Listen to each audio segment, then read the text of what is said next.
योगेन चित्तस्य पदेन वाचां मलं शरीरस्य च वैद्यकेन योपाकरोतं प्रवरं मुनीनां पतञ्जलिं प्राञ्जलिरानतोऽस्मि।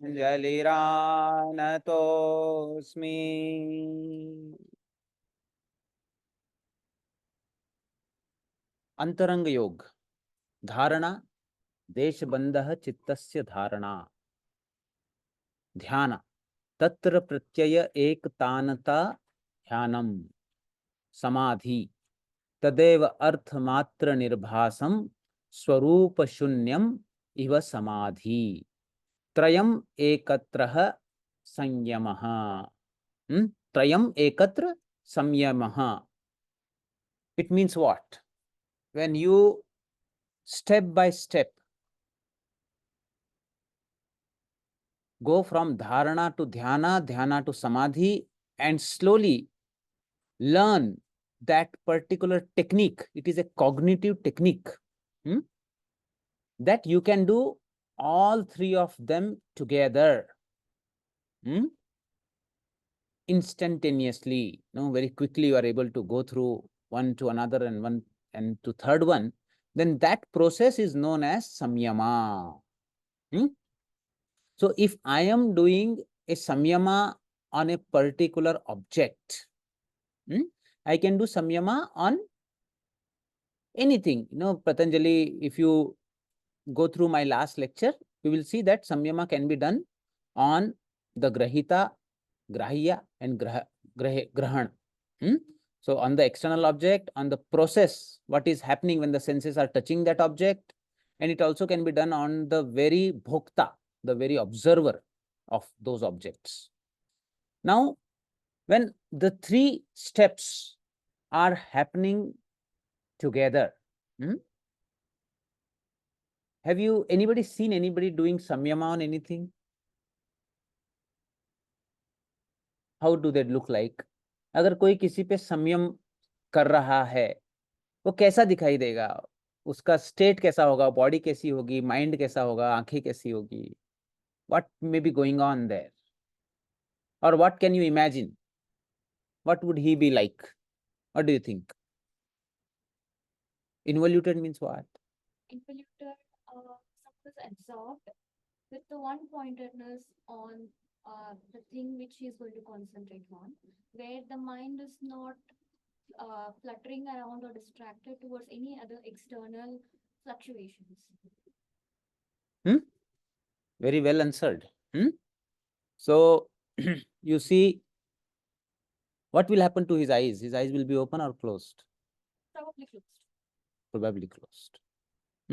Anybody would like to add anything? Imagine a person in deep state of samyama. What will happen?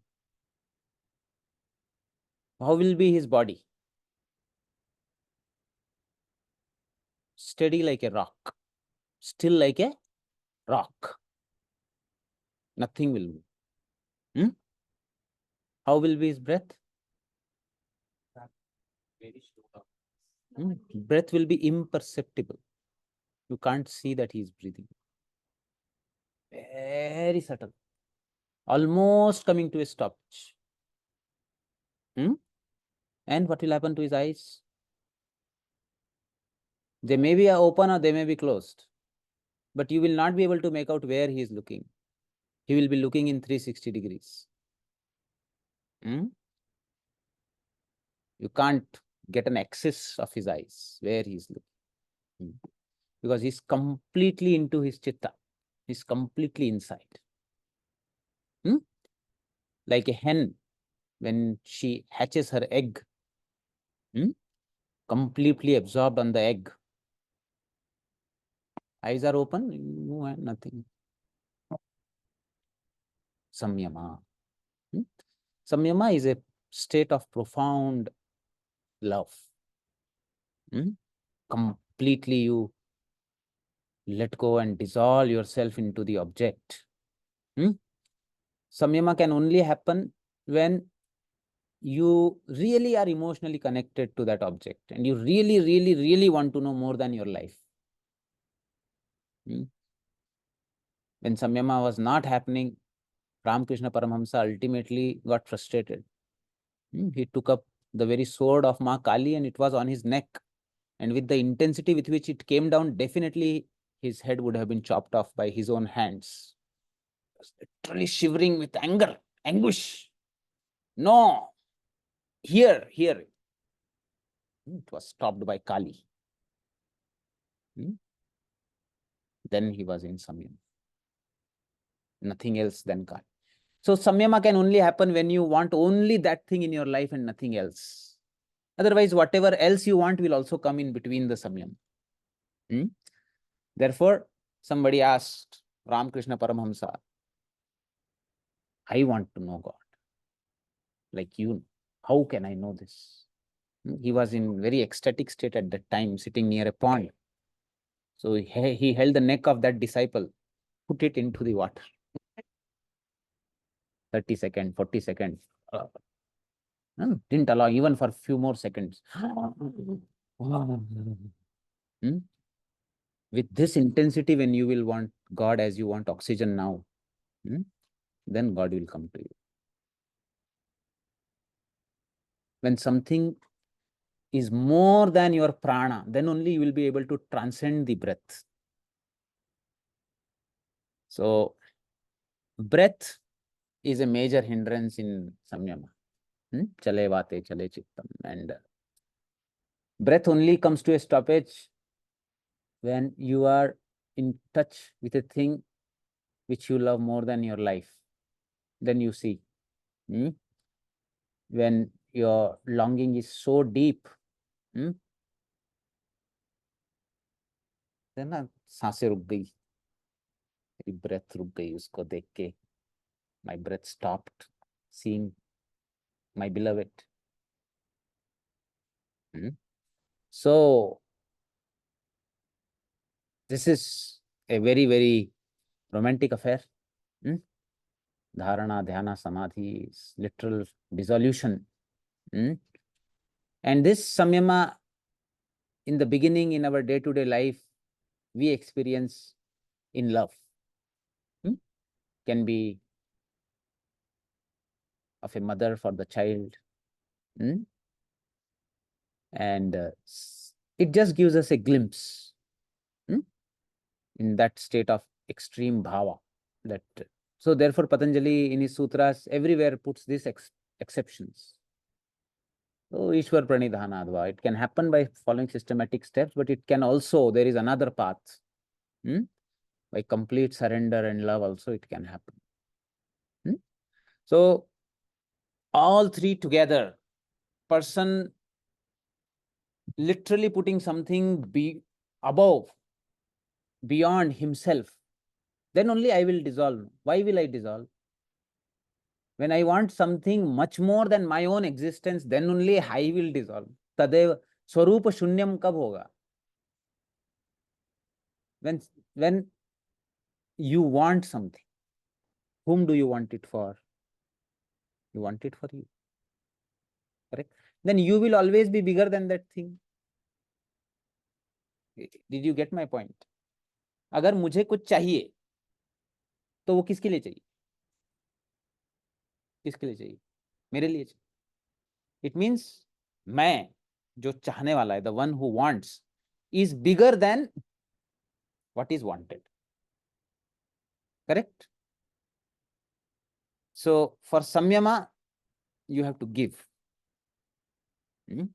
मेरा कुछ नहीं भाई, तेरा. You are important. I am not at all important. You are important. Very important. You are more important than my life. Anything for you. That extent of surrender. Then you start dissolving. You see a mother, small 2-3-year-old child playing around, whatever she is doing, her dharana is natural, always on the child. She doesn't have to learn it. Always the dharana is on the child. And when the child is sleeping, eating, she's watching the child eating. Tatra pratyaya ekatanata dhyana. What can distract her? She is actually merging. She's flowing into the child. Her chitta is effortlessly flowing. Nothing can distract her. When a mother watches baby eat, hmm, she's in dhyana. Hmm? And situations, even when the baby is away, mother's chitta is always there in dhyana. Hmm? And because it is one form of love here which is completely based on giving. In all other love, some transaction comes. Hmm? You give, I give, our friendship remains. I keep giving, you keep taking. After some time, I think, what is this? One way road. Huh? Then slowly, based on common interest, also some friendships form. Okay, I like something, you like something, we both spend good time. And friendship remains till there is a mutual transaction. It happens in relationships, husband, wife. But mother, is one relationship which is least tainted, closest to bhakti. Still not bhakti. This pure form of prema. But from prema to go to bhakti, you require that motherly love to expand. And then it becomes very intensely, spiritual and getting you into these kind of zones. So Ramakrishna Paramahamsa is one such example, like a longing for the mother in a child, completely surrendered everything. And then we saw that he was able to reach this state without any, formal, you cannot say that he did yama, niyama, or, pranayama. Nobody sees any such image. It's only Aarti of Kali, day and night. And this is another path. Another path is you go through Raj Yoga. You are technique oriented, then you very disciplined life, yoga, atha yoga anushasanam. Then you go in that path. Here in Bhakti Yoga, Japa plays a very, very important role. Japa slowly becomes a point of dharana. Then Japa becomes ajapa. Automatic, it continues. Then it becomes dhyana. Then it starts when there is a peak of emotion that reaches. I have been calling you for years together. You have not come.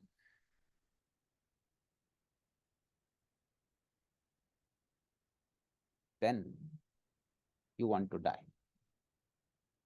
Then your breath stops.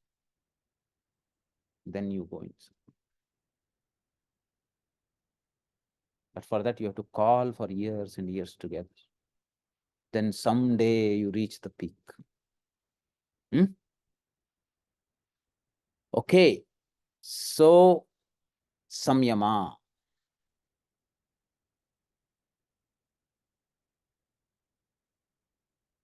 Then Patanjali, tells us about the processes that are happening in the chitta when the person is getting into this state. So the next sutra, what happens? What is the result of Samyama? Tajjayat pradnya lokaha. So what happens?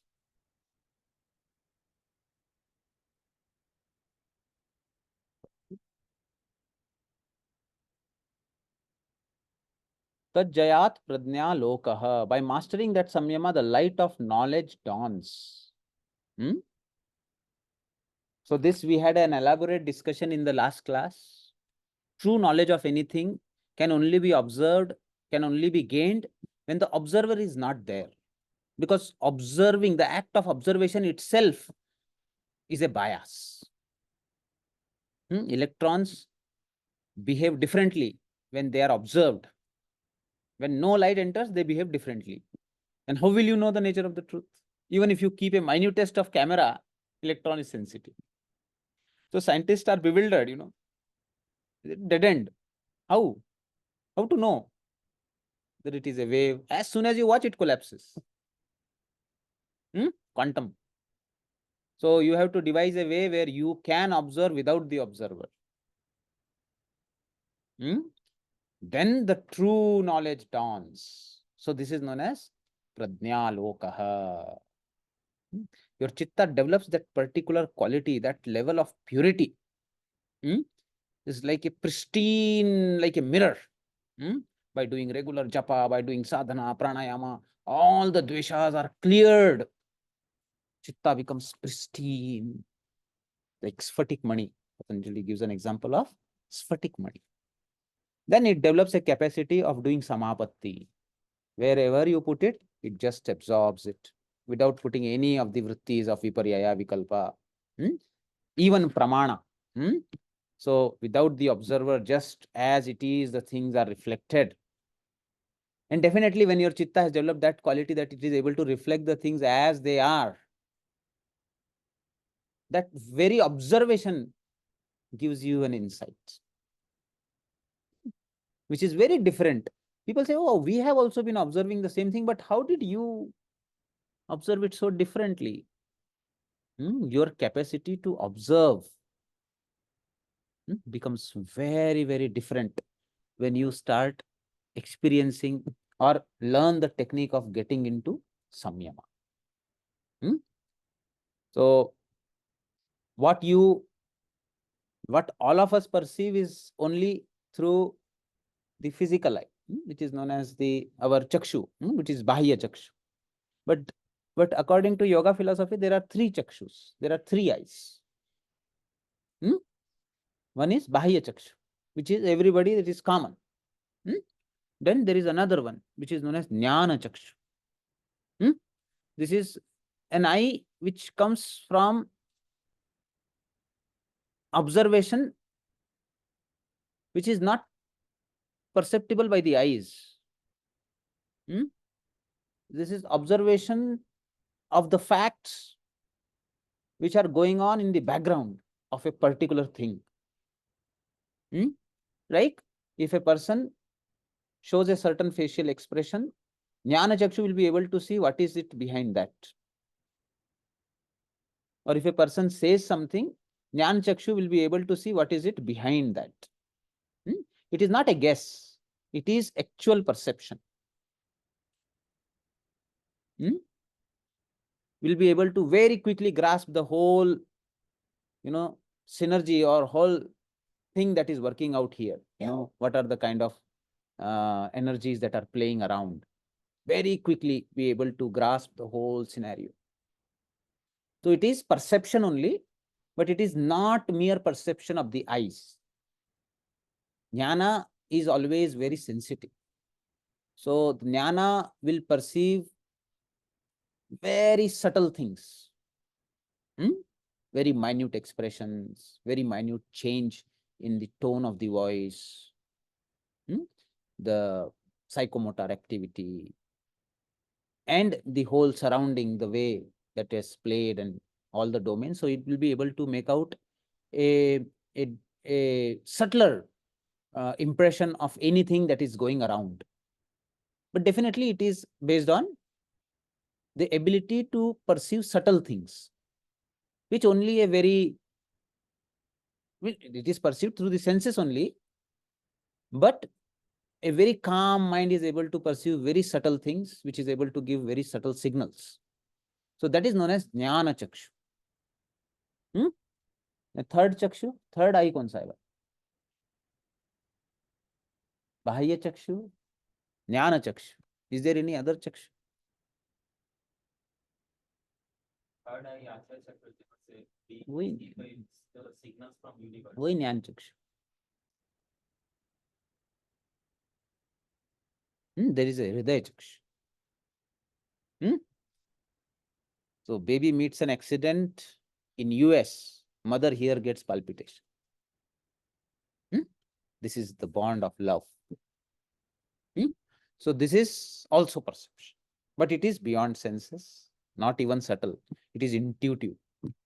You cannot make any logical thing of why I feel like that, but you check, it is there. And this jnana chakshu, this hridaya chakshu, are the one which reveal very subtler aspect, dimensions of this universe. So all the samyama that have been described henceforth predominantly are coming from jnana chakshu or hridaya chakshu. So whenever you see that, okay, it makes some logic, it is jnana chakshu. Wherever you see in Samyama, Patanjali says something and it makes no logic at all, you are doing Samyama on something and getting something entirely different.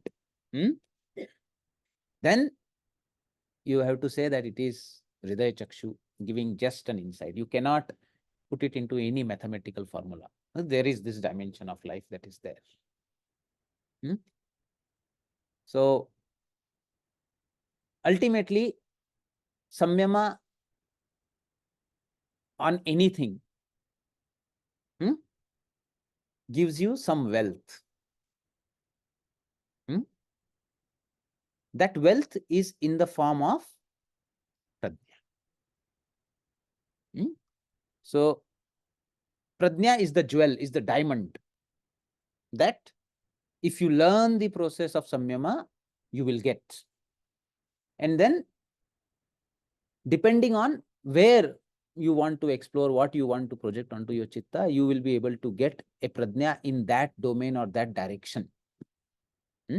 So henceforth, whatever Patanjali describes here are all prajnas. So they are all deep insights. So Patanjali says, if you do samyama on an elephant, on what? Bala. Samyama on Hasti Balani. So if you do samyama on strength itself, Baleshu Hasti Balani. So the very phenomena of having physical strength, how does it feel? On that bala, if you do, or say, for example, if you see an elephant who is having a lot of strength and you are able to do a samyama on that, then what will happen? Patanjali is saying, you will have that kind of a bala in you. It will manifest in you. So here we can, through jnana chakshu, you can make a sense that you are not there. In samadhi, swarupa shunyam have happened. So now what your chitta is reflecting is bala or elephant. So it means in your chitta you have become elephant because you are not there and only elephant is there. So if in my chitta I have become elephant,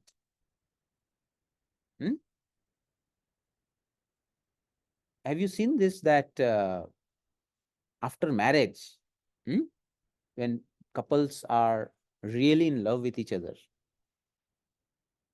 the wife after some years starts looking like husband and husband starts looking like wife. They start looking similar. Husband wife brother sister जैसे दिखने लगते. You'll call your brother sisters. If you are in deep love, you start becoming like that.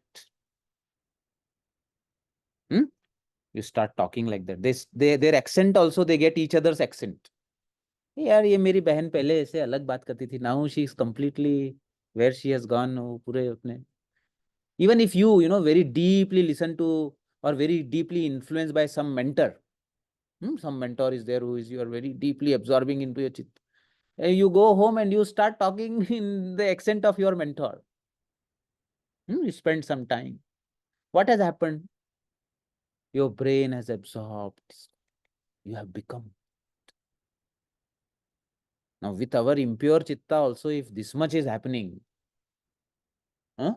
Imagine a pristine chitta, which has followed yamas, niyamas for 12 years, developed siddhi. That chitta, when it gets, his brain can completely start releasing those neurotransmitters. Bala will manifest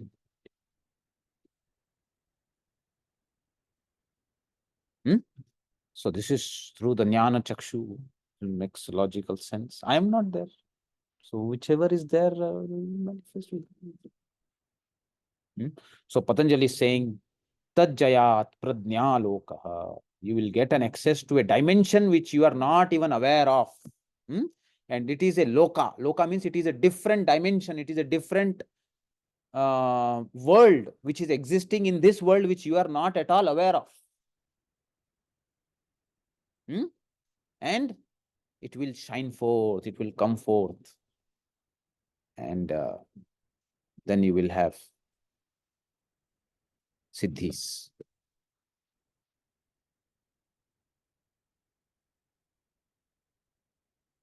Tasya bhumishu viniyogaha. So what you have to do? Application of that should be done in stages. Do not be erratic. Properly, if you have, gained this knowledge of Samyama, if you have been able to do sadhana or bhakti and get into that, please be methodical in your approach and apply this in stages. Because grosser things will be easier to appreciate, but subtler things, if you directly go to subtle, you will not get what you are trying for, and then you may get little disheartened and discouraged that nothing is happening. So better to begin with gross, then go to subtle, and after that go to the subtlest. That's why when Patanjali says about doing the samyama on the very buddhi or the purusha, purusha samyamat jnanam kaivalyam. So if you have to do that very subtle samyama, it will not happen directly. You begin with gross ones. So elephant is better rather than the purusha. So then you come to the senses. So start with the what? Grahya. That is the objects. Then go to the grahana. That is the state of the sense organ and mind when the object is in front. And then go to the grahita, the observer. So Patanjali advises, please do it step by step.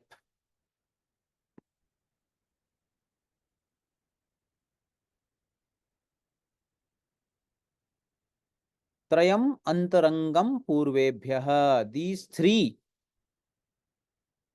are the internal ones as compared to the previous ones. So, Trayam antarangam purvebhyah. Dharana, dhyana and samadhi, which is samyama. It is the antaranga of the initial 5 limbs. Yama, niyama, asana, pranayama and pratyahara. So, they are the bahirangas and this is antarang purvebhyah. So it is very important that yoga, the dimension of yoga takes a 180-degree shift. Starting with your behavior with the people, observing certain actions, yama, niyama, then doing something with your body, breath, senses. Suddenly it says drop everything, turn inwards, and get into the inner world. There is a different pradnya loka waiting for you. All this initially what was done was just to purify your chitta. There is no other purpose. Main yoga is this. It is just to reduce the distractions of the mind. That initial 5 limbs were advised. And that is why they are becoming more therapeutic also. Because a lot of people have those distractions now. Everybody experiences lack of concentration and that we can say hyperactivity, inattention. So therefore, in all those domains, we see that pranayama works, asana works, even some extent pratyahara works. Like digital detox is a pratyahara. So in this way, from yama to pratyahar, there are clinical applications. In our modules also, you see, most of them go up to this domain, or maximum we go up to chantings. But these antaranga are not possible, because not that they are not possible, but they come in later stages. People come to me, say that why don't we use advanced meditative techniques for treatment? See, it is not something that you can give it to somebody. I can take the elephant near water, but the elephant has to drink. I cannot make him drink. So it is something that is neither in the control of the person who is doing it, neither in the control of the person who is teaching it. It is entirely dependent on the extent of purification of the chitta. It cannot be done. People who come in such conditions are already having antarayas in the form of vyadhi. Vyadhi is the first antaraya. So if vyadhi is there, chitta vikshepa will be there. And with that chitta vikshepa, you cannot think of directly jumping to antaranga yoga. So therefore, all bahiranga yoga only have become more therapeutic. Because people also don't want kaivalya, no. They only want my concentration should improve. You ask them, what do you want? Who says I want purusha, I want kaivalya? Nobody. I want my mind to concentrate better. I want better sleep. I want my depression to reduce, my anxiety to come down. So everybody wants reduction in the chitta vikshepa. So if they don't want it, and simply it is not possible without getting a chitta to a certain stage. So no instruction, no my guided thing, no headphone, nothing will work. At the most, you can do a good pratyahar and keep doing that. When you develop that ability of Deshabandha Chittasya Dharana, then, and with an impure chitta, if you try to do this higher domains of yoga, it can lead to problems also. Like OCD also is a dharana. Always worried about dirty hands. So his dharana is on hands. Why it has happened? It has happened because fundamentally chitta was impure, and in that, through some erroneous or some whatever things has happened, he has got into a higher dimension of practice which has gone haywire. Now he is not able to come out of dharana. If you try to take him to dhyana and then samadhi, he will become psychotic. Self will dissolve, boundary between self and others will be confused. So therefore, you have to be very, very careful when you try to use these higher dimensions of yoga into therapy. And whatever, especially in the field of yoga, you should advise only what you have practiced yourself. Never preach anything which you do not know anything about. Do it is good. You have not done. What you have not done, you have not experienced. Never tell anybody. Whatever you have experienced within you, you should advise to others. Okay, so this is another difference that differentiates yoga from other therapies. A yoga therapist first experiences himself. No physiotherapist does those exercises himself. No psychologist does that psychotherapy on himself. But a yoga therapist, from yama, niyama to asana to pranayama, everything, it is mandatory that he does it in himself first. So it is always be and then make. It is never make without be. So this is what puts this particular therapeutic science way above the other disciplines. That is why the impact also is different. And you will see from therapist to therapist, it will vary. The more the therapist is in B, the more effective he will be in making. If there is a therapist only just talk therapy, be a superficial therapist. His therapy will not be very effective. If you yourself are not doing any practice and you are advising, do this, do that, ऐसा करो, वैसा करो, बड़े बड़े काम करो, कुछ नहीं होने वाला. You will never be able to contribute anything significant to the field if you have left your practices. Simply your words will not have any depth. It will not produce any impact on the person who is sitting in front of you. And you will miss a very great opportunity. A yoga therapist is in a position that he can touch lives and transform them. So, for that, Atha Yoga Anushasana. First, it is the thing that we have to do it. That is why all our MSc people, we know nobody is going to do it. So we make them do 6:50 a.m., get up, come, do. It is not that we want to torture them. When they come out after 2 years, at least some sadhana, which will have some bala. Sadhana gives power. Same thing, some people say nothing happens. Same thing, other person says people change. Why? Because he is telling from a deep conviction which carries. So, this is Antaranga Yoga.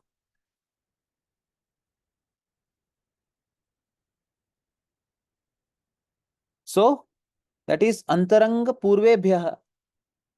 Tadapi Bahirangam Nirbijasya. Still, it is the external of the deeper states that I am talking about. So, this Antaranga Yoga is like the first step of Nirbija Samadhi. This is the last step of the Ashtanga Yoga. But it is the first step of the Samadhi Yoga. So, there are 8 types of Samadhi after Samadhi, which take you from Sabija to Nirbija.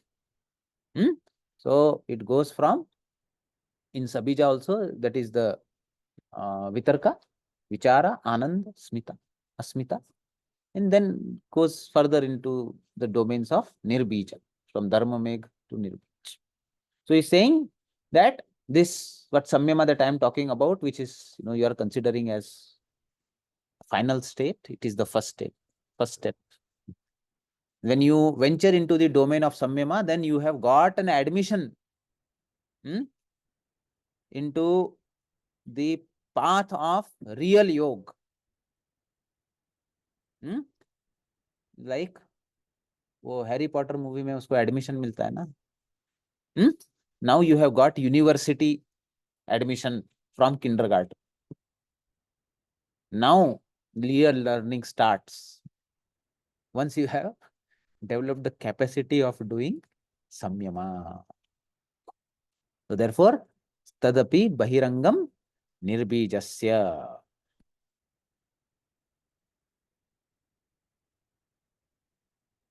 So what is happening in this? Patanjali gave, see, in sutras, if you want to really understand, it is very clear. The sutra that we talked before, if you don't understand any sutra, read 5 sutra before, 5 sutra after. They will always be connected. So here Patanjali is coming in a flow. He spoke about dharana, dhyana, samadhi, spoke about samyama. Then he said the result of the samyama is prajna loka. Then he says that it is external, it is internal to those limbs, but it is external to nirbija. Now he is saying that in this state that you are in between, what is happening to your chitta? What vrittis were there which is removed and what new vrittis are coming up, and what is this process that takes place here? See, in those earlier 8 limbs of yoga, the simple process was chitta vritti nirodh. Chitta vritti nirodh was there, and it was the more of the nirodha of the superficial vrittis, which are like distractions that come in our mind whenever we want to focus our mind on something. All chitta vrittis, people, yoga chitta vritti nirodha. But nobody understands what is this chitta vritti and what is the chitta vritti nirodha. It is very simple. Whatever is a hindrance for you to go into samadhi is chitta vritti.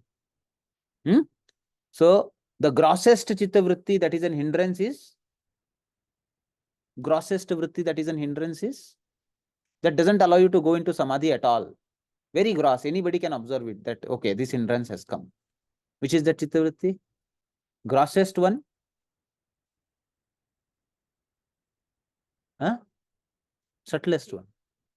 Nobody can observe that. Chitta vritti. There are 5 vrittis. Nidra.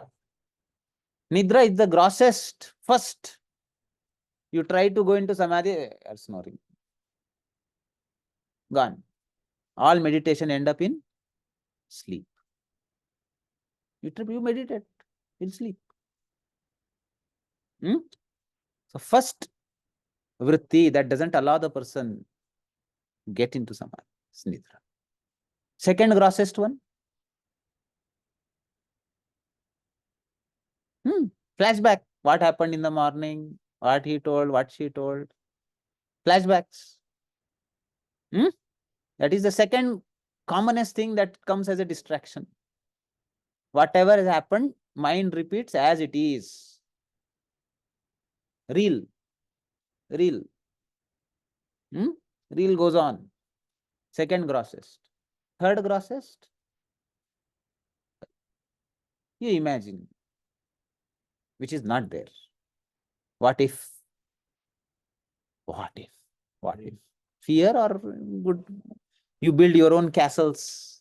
You don't want to come out of it. Huh? Wonderful, beautiful imaginations, bliss, heaven. Or hell, fear. What if? That is the third thing that doesn't allow you to get into something. Huh? This is the third subtle one. Then, still more subtle, more subtle than that, vikalpa is viparyaya. Viparyaya. Okay, I am not sleeping, I am not going in the past, I am not going in the future, I am observing. But now my observation is not pure. What I am observing, my mind projects its own impression on my own observations. Hey, this is a very good boy. He is neither good nor bad. It is my viparyaya which is coloring the boy. Huh? So, still subtle. But doesn't allow me to perceive things as they are. Doesn't allow my dharana to happen. I will get thoughts associated with what impression I carry about him. I am doing samyama on him. Nice boy. Sincere. Now, whatever I am saying, not allowing me to go further. They are not imaginations. They are not any flashbacks. They are not sleep also. They are about him only. But they are my impressions about him, which I consider as true. But they are not. No impressions are complete. Lao Tzu hated such kind of statements. Because as soon as you utter a judgmental thing about anything, the exact opposite of this also stands and says, I am also there. Very good. Then whatever instances when he was not good comes up in my mind. Then I am caught up in that. Oh, not that good also. So this viparyaya, being judgmental. Viparyaya means being judgmental. Because judgment is always wrong. Mithya jnana. Whatever judgment you make is never complete or true. However bad a person may be, he will have some goodness. But our judgment is always black and white. Bad. Or wonderful. Good. But he will have some lacunae. About anything it is true. Anything. Therefore, Lao Tzu in his whole life uttered only 90 words. Because whenever he wanted to utter, the opposite of that came into his mind. Viparyaya. Can't say. Then when he was weighing out his words in his whole life, he could only come out with 90 words. 90 sentences illa. Words. That made him great philosopher. Otherwise, he said, whatever I wanted to speak were a viparyaya.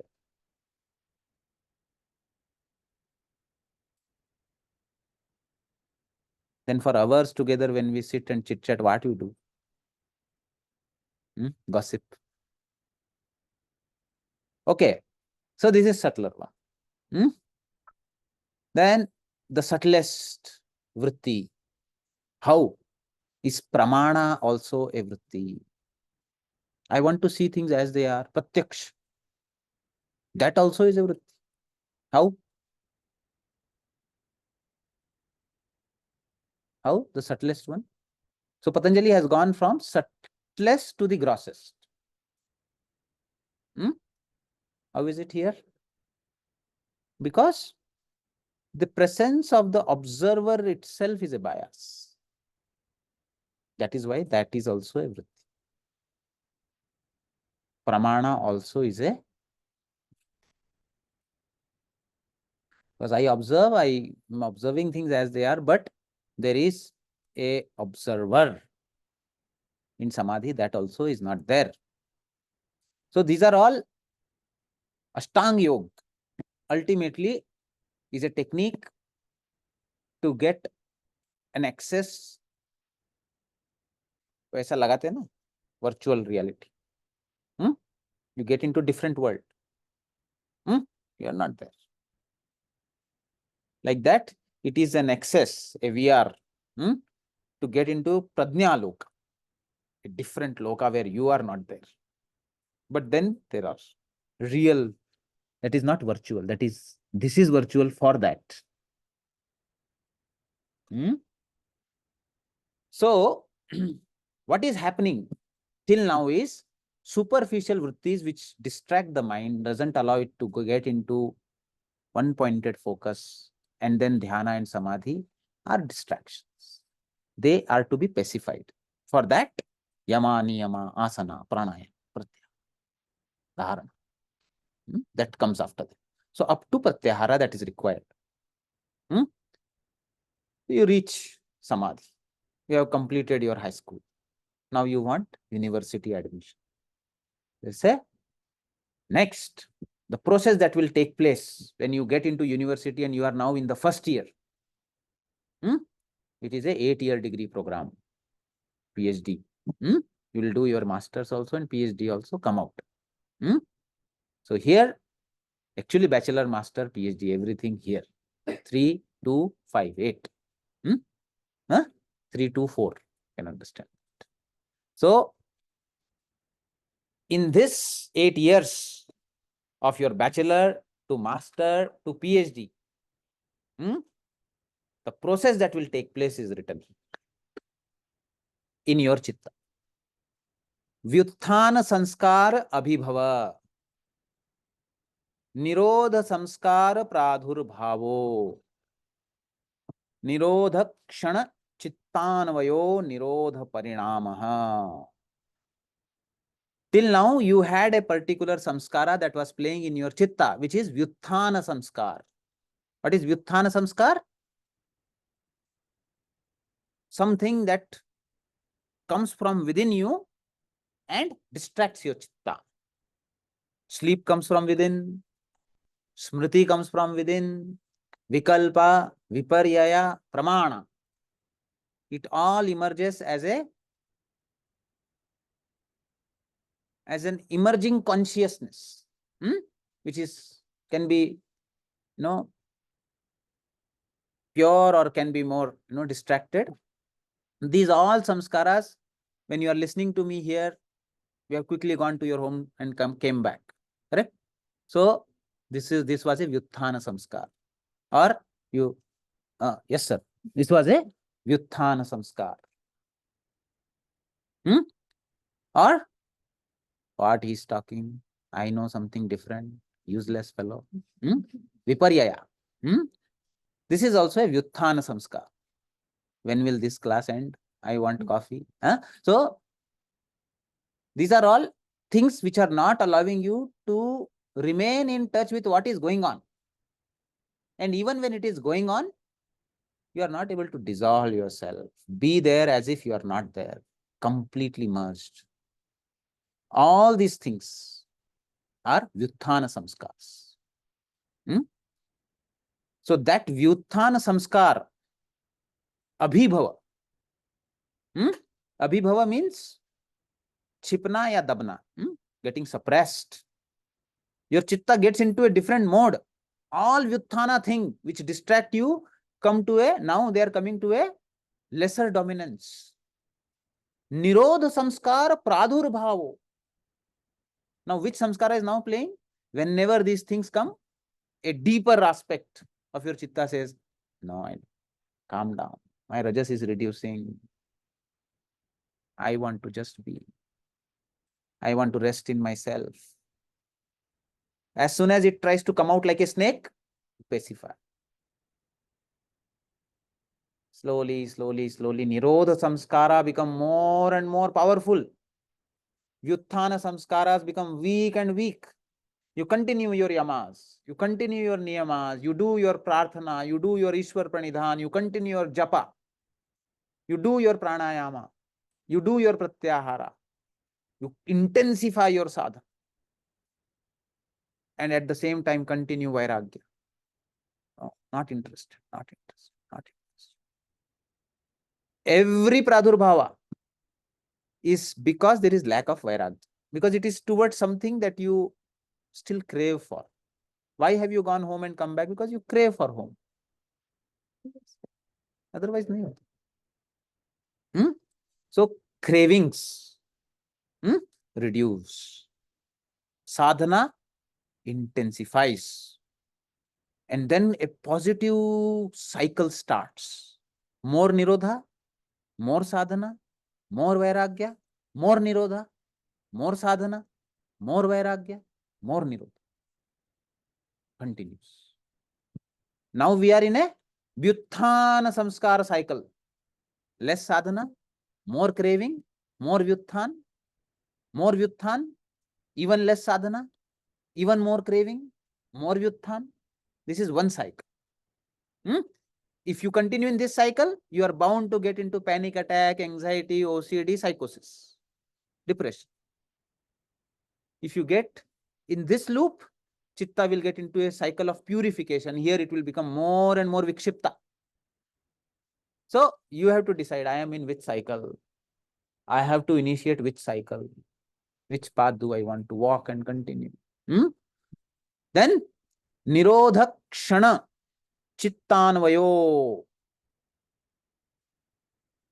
So what happens? The mind is said to attain the controlling of modification following the controlling powers of the mind. Nirodha means cessation. Kshana. Kshana means every moment to moment how it changes.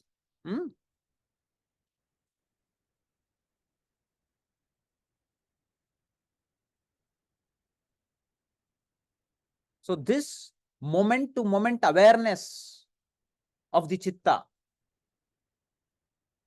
that it is going into Nirodha Parinama. That whole process is known as Nirodha Parinam. You understand? So after Samadhi, after you have experienced Samadhi or Samyama, you got into university, whole 8 years till you reach Kaivalya. This is the process that is going to happen. Vyuthana samskaras are going to come down. Nirodha samskaras are going to increase. And then initial stages, your superficial vrittis will be gone, and then deeper vrittis will do Vyuthana, which are not vrittis of this life.